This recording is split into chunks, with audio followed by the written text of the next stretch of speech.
Welcome to the deep dive. Today we're jumping into some fascinating source material, diagnosing what feels like a silent crisis in entertainment. Subscription fatigue. You know the feeling, right? Spending more time searching for something than actually watching. Or that little twinge of anxiety when a bill arrives for a service you haven't even opened this month. Well, that's subscription fatigue. And it's really forcing the entire streaming industry into this huge immediate pivot. Oh yeah, that anxiety is definitely real. So our mission today is to unpack this diagnosis, understand the industry's big reaction, we call it the Great Rebalancing, and explore the solution, which, maybe surprisingly, looks a lot like the old cable TV model coming back.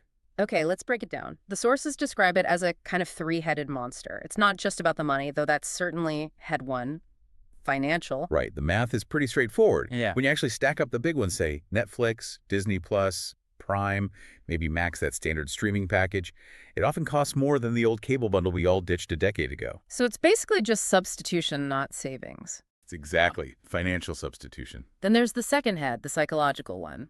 This one feels sneakier. We thought we paid for freedom, but we got this paradox of choice instead. Precisely. I mean, if you present someone with, 50,000 shows and movies spread across 10 different apps, the brain just gets overwhelmed. It's classic decision fatigue. You end up paralyzed. You just scroll endlessly and watch nothing. Yeah, or default to something you've seen before. And head three is logistical. It feels like we've all become unpaid system administrators for our own TVs. Managing all those passwords, different interfaces, tracking who bills when.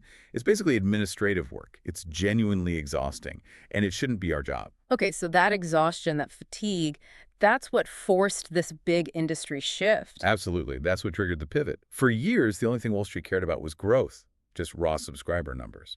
Now the demand is for profit. That switch is the Great Rebalancing, and it's why we're seeing price hikes everywhere, crackdowns on password sharing. The platforms have to become sustainable businesses. Right, moving from the cool startup phase to actual business reality. Whether we like it or not, yes. So how do they solve our fatigue while also making the profit they need? They can't just keep raising prices on the same old model, can they? No. They have to move past that pure one-price-fits-all SVOD model. They're building towards a more tiered, hybrid future. The first big move is AVOD, advertising-based video on demand. Cheaper tiers, but with ads. Wait, hold on, ads. We ran away from cable because of commercials. And now the big solution is ads again. How did that help us? Well, consumers are actually flocking to these cheaper tiers. It seems the immediate cost saving outweighs the annoyance of ads for many people right now. It lowers that painful monthly bill. And look at the second solution popping up. FAST, free ad-supported streaming TV. Services like Pluto TV. Oh, the ones that look like old school channels. Exactly. They offer linear, always-on channels like a dedicated action movie channel or comedy channel. They choose for you specifically to combat that decision fatigue. Okay, so AVOD deals with cost. FAST deals with choice paralysis. But it sounds like the real underlying cure everyone wants is aggregation. We're tired of juggling everything. Yes, that's the ultimate destination. Consumers are clearly saying, I don't want to be the system integrator anymore.